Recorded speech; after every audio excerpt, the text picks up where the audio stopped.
Welcome to my channel learn and lead with Shamaila. जैसा कि मैंने आप लोगों से पहले कहा था कि नेक्स्ट वीडियो में हम बात करने वाले हैं एग्ज़ाम की क्या फ़ीस है पाकिस्तान में, और इसके अलावा हम बात करेंगे कि डिफरेंट टॉपिक्स जो एग्ज़ाम में आते हैं उनके क्या वेटेजेस हैं और किस तरह से क्वेश्चंस आपको सॉल्व करने के लिए आते हैं। सो उन दोनों चीज़ों के बारे में बात करेंगे। इसके अलावा हम एक और चीज़ के बारे में बात करेंगे। मुझे एक क्वेश्चन आया था, सो उसमें उन्होंने मुझसे ये पूछा था कि उन्होंने ऑलरेडी 3 साल का एक्सपीरियंस लिया है, लेकिन उन्होंने उसमें जीएनएम किया है, बीएससीएन नहीं किया है 4 ईयर वाला, और उसके बाद फिर उन्होंने पोस्ट आरएन किया। उसके बाद उनके पास 1 साल का एक्सपीरियंस है। सो उनको ये प्रॉब्लम आ रही थी, उनको ये डाउट आ रहा था कि अगर वो डेटा फ्लो के लिए अप्लाई करेंगे पोस्ट आरएन के डिग्री के साथ तो कहीं वो उनको एस नर्स टेक्नीशियन तो क्लासीफाई नहीं कर लेंगे, क्योंकि उनके पास जो पोस्ट आरएन के बाद जो एक्सपीरियंस है वो सिर्फ 1 साल का है। सो उस बारे में भी हम बात करने वाले हैं। मैंने उनको उसी टाइम पर बता दिया था, लेकिन फिर भी मैंने उनसे कहा था कि मैं आपको कंफर्म करके बताऊंगी अपने एचआर से, क्योंकि मेरे जो एचआर हैं उनके कुछ लिंक्स हैं, उनके कुछ कनेक्शंस हैं Saudi commission for health speciality में।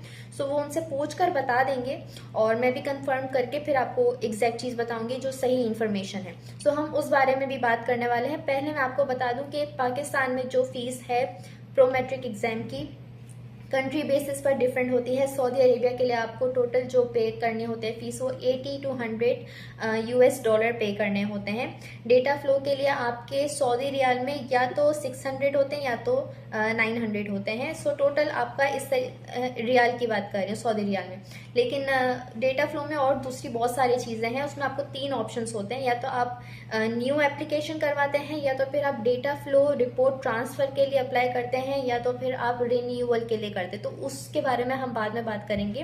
प्रो मैट्रिक एग्जाम की जो फीस है जो मैंने आपको बता दी है वो 80 to 100 यूएस डॉलर है जो आपको पे करनी होती है। करंट रेट के हिसाब से अगर हम देखें तो 28,000 कुछ बन रहे हैं पाकिस्तानी करेंसी में, अगर हम 100 यूएस डॉलर के हिसाब से करते हैं तो।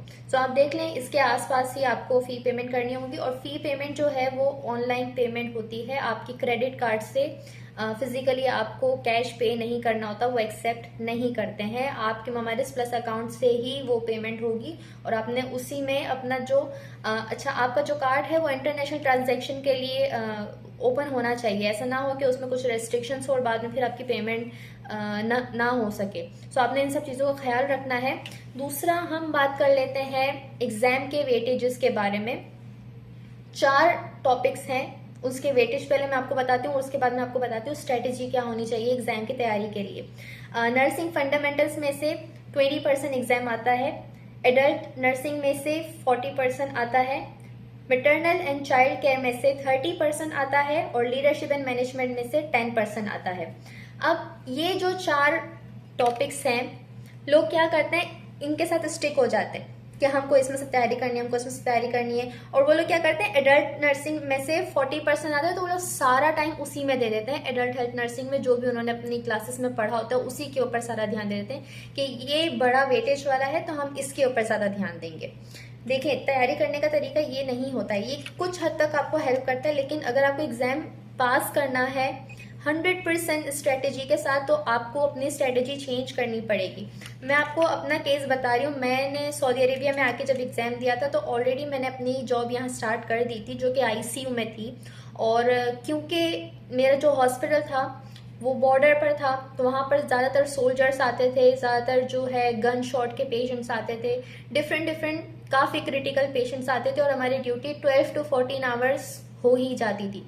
उसके बाद भी एग्ज़ाम पास करना बहुत मुश्किल था। तो मैंने जो स्ट्रेटेजी यूज़ की थी वो मैं आप लोगों के साथ शेयर करूंगी, लेकिन उससे पहले आपको एग्ज़ाम के क्वेश्चंस को समझना बहुत ज़्यादा ज़रूरी है, ठीक है। अब जो 4 मैंने आपको कैटेगरीज बताई, इन चारों कैटेगरी में भी आपको पता है उनके तरीके होते हैं कॉम्पिटेंसीज चेक करने के।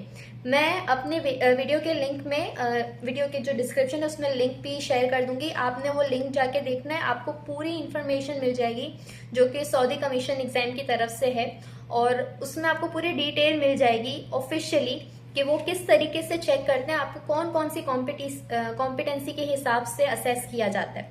अब ये जो 4 मैंने आपको बताया ये तो मेजर हैं, उसके अंदर आपके क्वेश्चंस किस तरीके से आने, अगर ये आपको समझ में आ गया तो आपका एग्जाम 110% पास हो जाएगा इंशाल्लाह। इसमें आपकी कौन कौन से वो कंपोनेंट्स चेक करते हैं जिसमें आपकी कॉम्पिटेंसीज असेस की जाती है।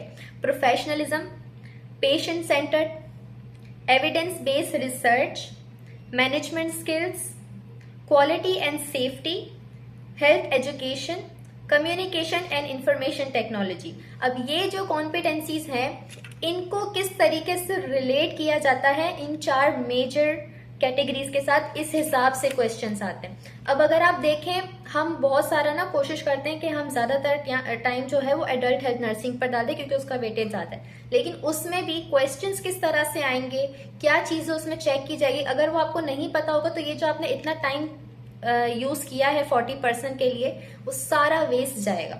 सो इट्स बेटर कि आप पहले क्वेश्चन को समझे कि किस तरह के क्वेश्चंस आने वाले हैं।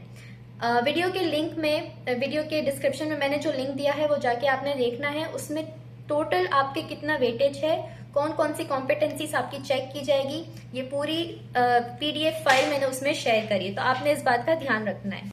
अब हम बात कर लेते हैं उस केस के बारे में जो मैंने वीडियो के स्टार्टिंग में आपके साथ शेयर किया था। सो लेट्स अंडरस्टैंड कि एक्चुअल में वो लोग किस तरीके से आपका एक्सपीरियंस काउंट करते हैं।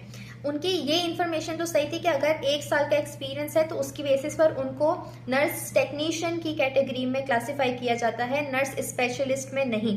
लेकिन वो उन्होंने पोस्ट RN के बाद 1 साल का एक्सपीरियंस लिया है। उसका मतलब ये नहीं है कि पोस्ट RN से पहले का उनका जितना भी नर्सिंग एक्सपीरियंस है वो सारा 0 हो जाएगा, ऐसा कुछ भी नहीं है। आपने PNC, जिस दिन आपकी रजिस्ट्रेशन हुई है PNC में, उस दिन के बाद आपका पोस्ट रजिस्ट्रेशन जितना भी एक्सपीरियंस है वो सब कुछ काउंट होता है। उनके केस में ये था कि उन्होंने 3 इयर्स का एक्सपीरियंस लिया है GNM के बाद, फिर उन्होंने पोस्ट RN किया है और उसके बाद 1 साल का एक्सपीरियंस लिया है। तो 1 साल वाला सिर्फ काउंट नहीं होगा, क्योंकि Saudi commission for health care speciality का जो है वो रिक्वायरमेंट होती है कि अगर 2 साल से ज्यादा होगा तो ही वो नर्स स्पेशलिस्ट की कैटेगरी में काउंट होगा।